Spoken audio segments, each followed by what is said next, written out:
Hello दोस्तों, आज हम डिस्कस करेंगे फ्यूल हैंडलिंग।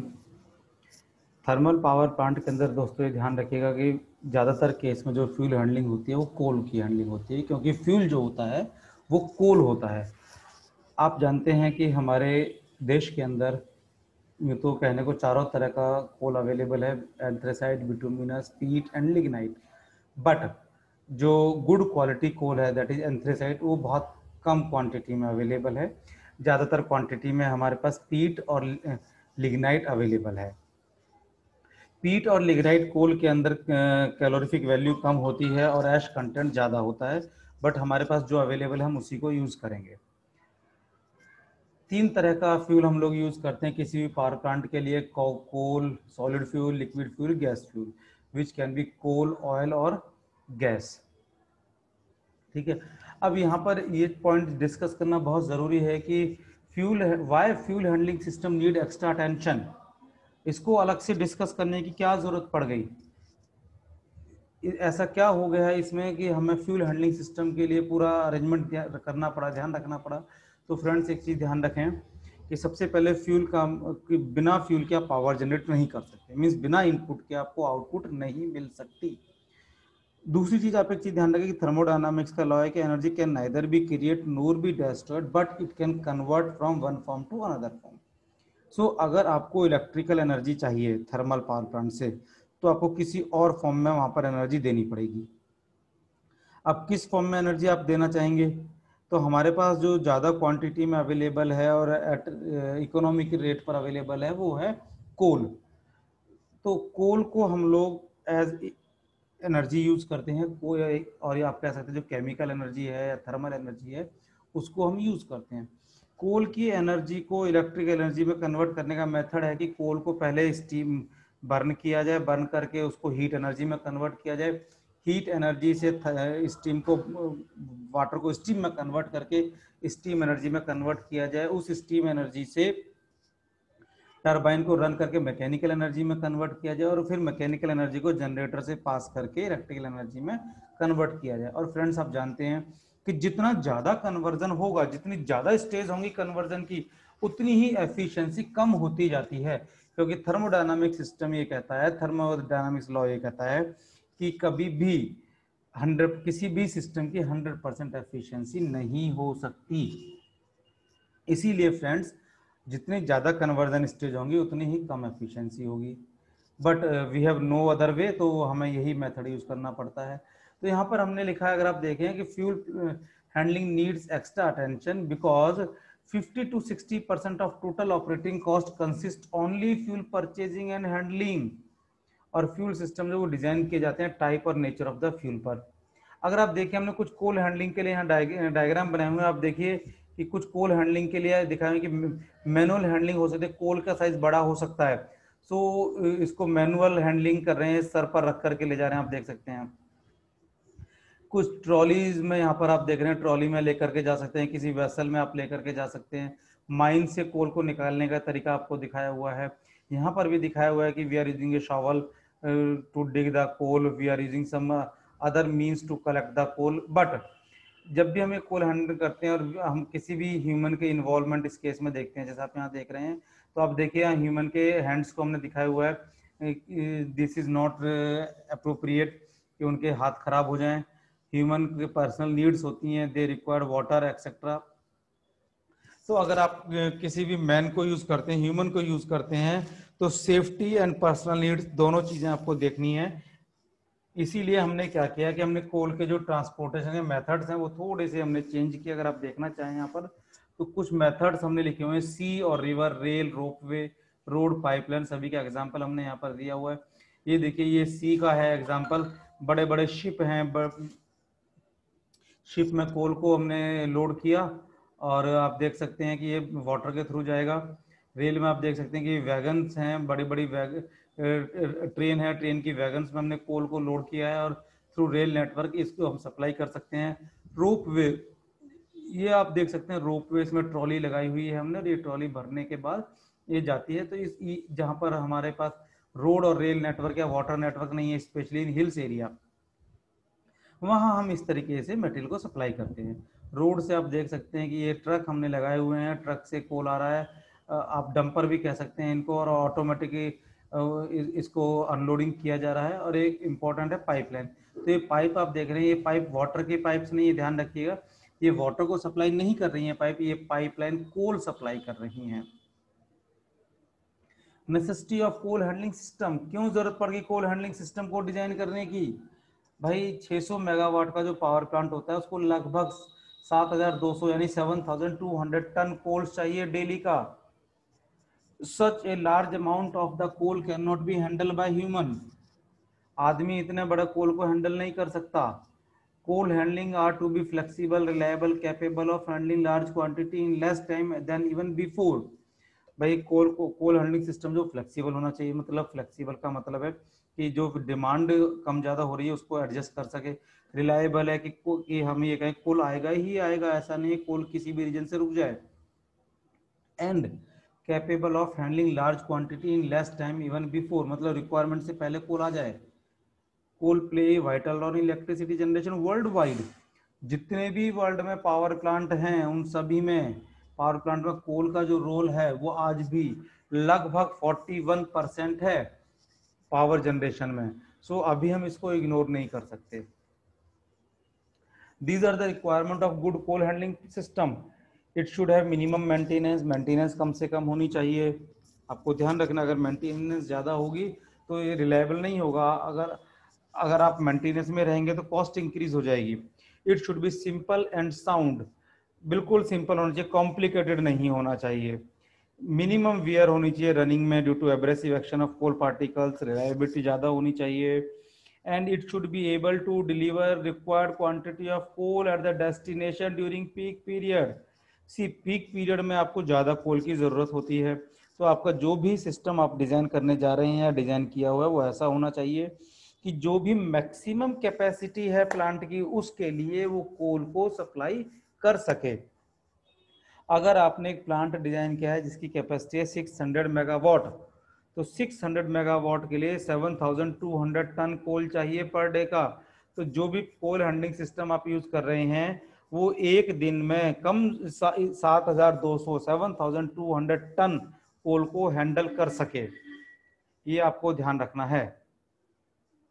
कोल हैंडलिंग सिस्टम की मैंने कुछ स्टेज आपको दिखाई, अगर आप देखना चाहें तो पहला मैंने लिखा है transportation from coal mines. Coal mine से कोल कैसे आएगा, बहुत सारे मीन्स आपको हमने बताए हैं, by road network, bye rail network, by water network, pipeline है, बाय रोप वे है, किसी भी तरीके से आप कोल को ट्रांसफर कर सकते हैं।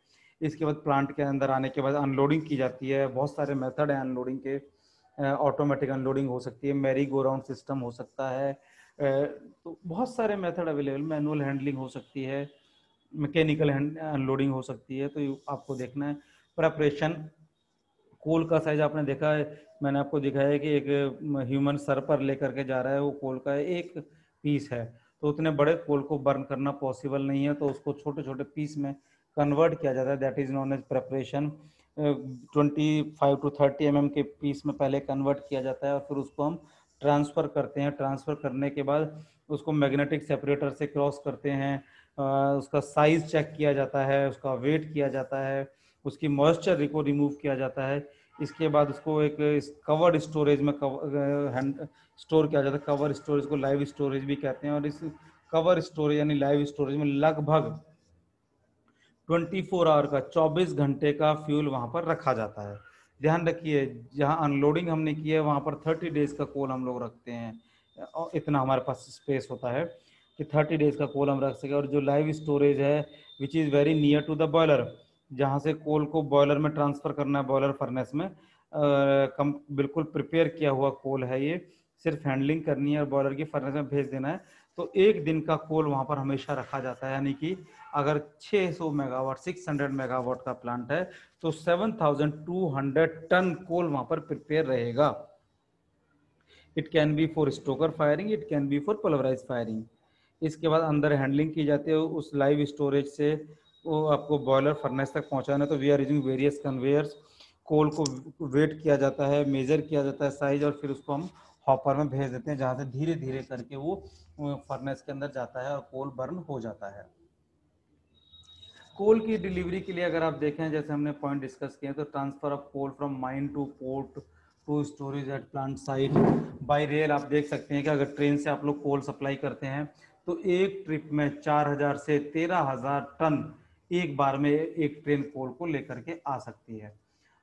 अगर आप शिप से ट्रांसफ़र करते हैं तो एक साल में लगभग 45 मिलियन टन ट्रांसफ़र कर सकते हैं। रोड से तो हम लोग ट्रक से ही करते हैं, पाइपलाइन भी आप देख सकते हैं, और अगर मैं रोप वे की बात करता हूं तो हमारे पास वहां पर छोटी छोटी वैगन होती हैं। अब हम बात करते हैं अनलोडिंग की। आप देखिए कुछ साइट्स हमने यहाँ पर कुछ चीज़ें दिखाई हुई हैं, अगर आप देखना चाहें। देखिए ये वैगन है, ये वैगन कैसे कोल को अनलोड करेगी, ये शिप से हम अनलोडिंग दिखा रहे हैं आपको, और ये रोड पर ट्रक से अनलोडिंग दिखा रहे हैं हम। तो आप देखिए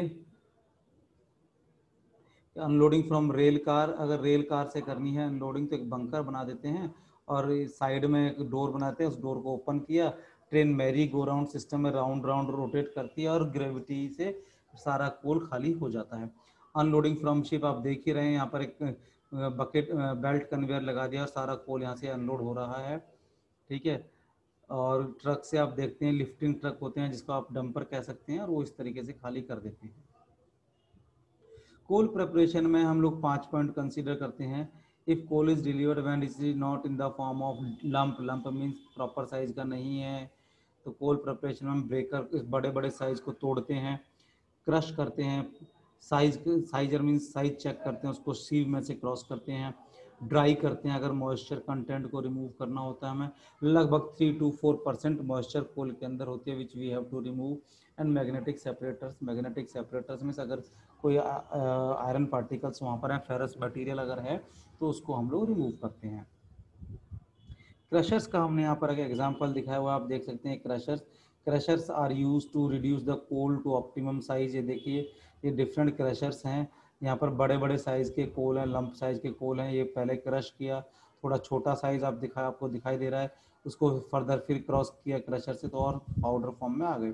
इसको आप इस वाले नीचे वाले व्हील को आप जूम करके यहाँ देख सकते हैं, ये थोड़े बड़े साइज के पार्टिकल्स आ रहे हैं और क्रशर से क्रॉस करने के बाद इनका साइज छोटा हो गया। Crushers are used to reduce the coal to optimum size. It is crushed into piece of 25 mm for stoker firing and 10 to 20 mm for pulverized coal firing. अब हम ट्रांसफ़र की बात करते हैं, जो इन प्लांट ट्रांसफ़र हम लोग कर रहे हैं कोल का। Transfer means handling of coal between unloading point and final storage point from where it is discharge to the firing equipment, means जहाँ बॉयलर में चला जाता है। इन प्लांट हैंडलिंग को हम ट्रांसफ़र का नाम भी देते हैं। कोल माइन से आया, आपने ओपन स्टोरेज में स्टोर किया, इसके बाद जितनी भी हैंडलिंग आप कर रहे हैं, किसी भी तरीके से कोल को ट्रांसफ़र कर रहे हैं, मूव कर रहे हैं, उसको हमने नाम दिया ट्रांसफ़र का। बहुत सारे मीन से हम लोग ट्रांसफ़र के लिए यूज़ करते हैं, जैसे आपने देखा बेल्ट कन्वेयर है, स्क्रू कन्वेयर है, वी बकेट एलिवेटर कन्वेयर है, पायोटेड बकेट कन्वेयर है, ग्रैब बकेट कन्वेयर है, flight conveyor, skip hoist, mass flow conveyor, chutes. So बहुत सारे मीन्स अवेलेबल हैं। ये आपको डिपेंड करना है आपके पास स्पेस कितना अवेलेबल है, कितनी क्वांटिटी में आपको कोल ट्रांसफ़र करना है, कॉस्ट, टाइप ऑफ कोल, तो इन सब के ऊपर ये डिपेंड करता है। बेल्ट कन्वेयर एक आपको हमने यहाँ पर दिखाया हुआ, अगर आप देखना चाहें बेल्ट कन्वेयर, तो यहाँ पर ये देखिए देयर इज ए बेल्ट। ये बेल्ट हॉरिजेंटल भी हो सकती है, इंक्लाइंड भी हो सकती है। इंक्लाइंड के लिए आपको ध्यान रखना है कि the angle of inclination should not be more than angle of repose of the coal. It consists of endless belt of suitable material running over pair of end drums supported at regular interval by series of rollers. आप देखिए यहाँ पर एक और एक दो पुली हमने लगाई हुई हैं और दोनों पुलिस के बीच में बहुत सारे हमने रोलर लगाए हुए हैं जो इसको सपोर्ट करते हैं, सैगिंग नहीं होने देते। Maximum inclination can be 20 degree, running speed 400 to 500 RPM and capacity अगर आप देखें तो 50 से 100 ton per hour for long distance.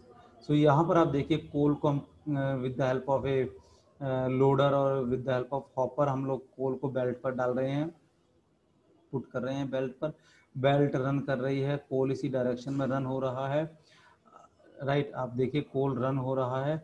अगर आप इंक्लाइंड करते हैं तो यहाँ से इंक्लाइंड जाने के बाद कोल यहाँ नीचे गिर जाएगा और ये वापस बेल्ट चली जाएगी। और अगर आप चाहें तो कोल सीधा जा रहा है और यहाँ पर कोल नीचे जाने के बाद ये वापस जा रही है। इस तरीके से हम लोग अरेंजमेंट बेल्ट कन्वेयर से कर सकते हैं। और बेल्ट कन्वेयर का डिस्टेंस जो काफ़ी हो सकता है 100 मीटर तक भी कोल बेल्ट से आप कोल को सिंगल बेल्ट से कोल को ट्रांसफर कर सकते हैं। अब what are the advantage and disadvantage of using belt conveyor? See देखिए, आप कोई भी मैकेनिकल सिस्टम यूज करते हैं हमेशा उसके एडवांटेज और डिसएडवांटेज तो होते ही होते हैं।